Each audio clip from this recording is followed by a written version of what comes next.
What's up, everybody? Welcome back to another edition of The Dig, a series dedicated to helping you improve profitability on your farm. You know, Collin, it's about that time. New PFR book, right? So I think this episode will basically just be looking at the book, what you can expect for this year, and maybe some new things that are going to be in the book this year as well. But before we dive into that, I'm Aaron. This is Collin. Let's dig in!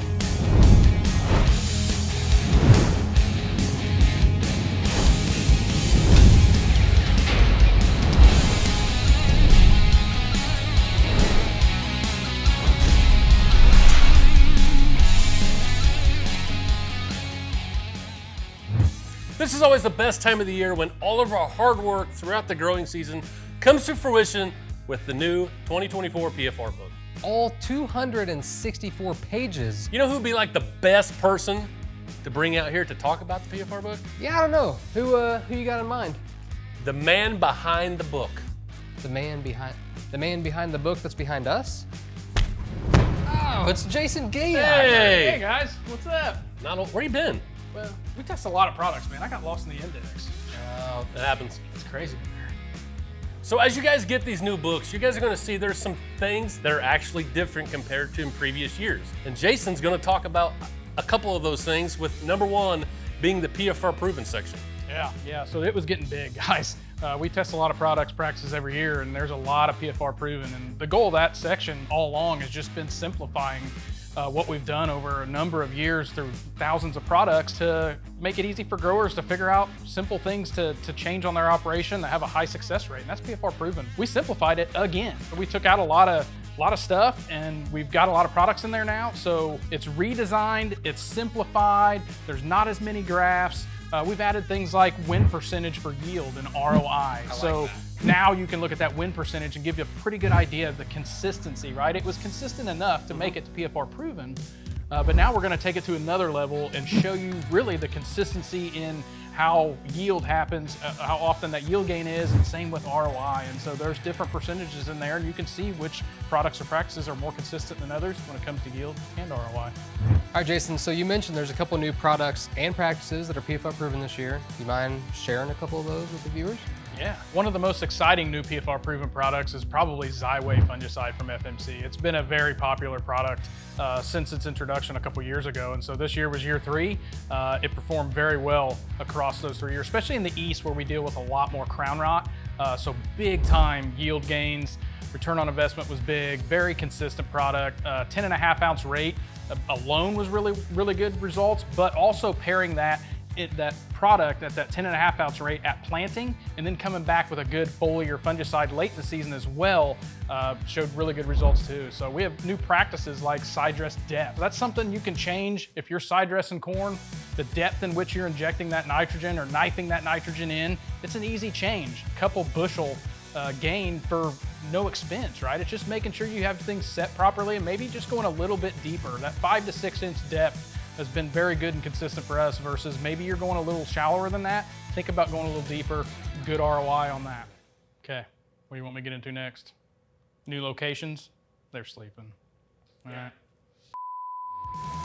You know, Jason, in typical Beck's fashion, we have expanded, right? We've added a couple new locations and a new crop.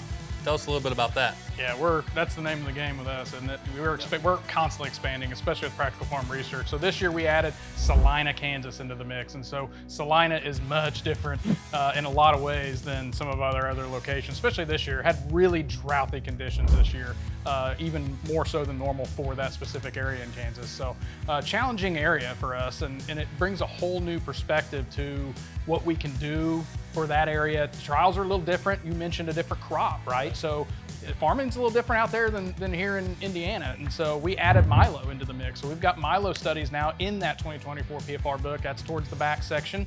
But we're excited to continue to expand on that Milo research in Salina. Another added footprint is our Olivia, Minnesota side. They're digging dirt right now. They're starting to build that location out. And so we're gonna have our own Beck-owned PFR site there in Olivia. We're still going to have some research done there at Gibbon, Minnesota as well with our cooperator that we've had for a while since we started PFR research in Minnesota, and we're going to focus on silage. So we're going to continue that silage research. We're adding Milo. We're doing the tried and true corn and soybean research, wheat, right? I didn't mention that. Salina, we've actually got 4 crops in Salina, guys. It's crazy. They're always harvesting something. They are. They're constantly farming, almost all year round, seems like. So yeah, we got wheat, milo, corn, soybeans. We got the whole gamut there in Salina. So we're excited to be able to bring whole different climate, whole different area, completely different data into the mix for that location. Olivia, we've got some challenges there too, some differences. They got high organic matter, boys. We ain't got that here. They got some serious organic matter up there. They also got some serious IDC. Right. So we got to find trials and help farmers succeed through those challenges up in Minnesota as well. You know what I think is exciting about the Kansas location is, you talked about how it's completely different from any other site we have. We are looking at some of the things that we think are basic that we've looked at other sites for years in PFR. We've kind of moved on from it. Now we're looking at them in Kansas and just seeing the differences there because it's such a different environment is really exciting for me. It is. It's definitely different. And we have to go back and relearn some of the things that we think we know here, right? It is a little different there. And there's some of those things there's not a lot of data on in that environment. So we have the opportunity as Becks to help farmers succeed and bring that data to the forefront for them, and same with Olivia, Minnesota. Jason, if I was to summarize everything you just said, basically what I take away from that is helping farmers succeed. That is what we're doing in PFR at our core.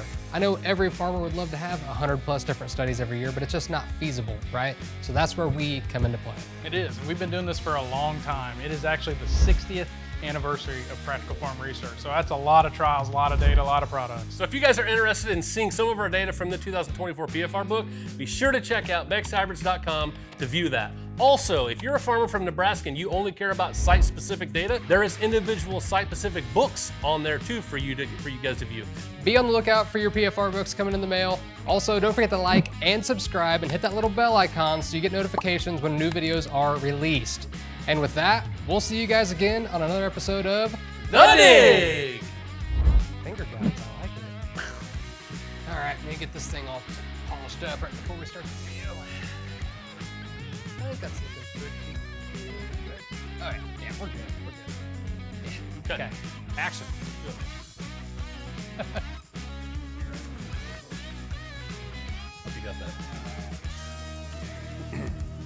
Yeah. What's up, everybody, and welcome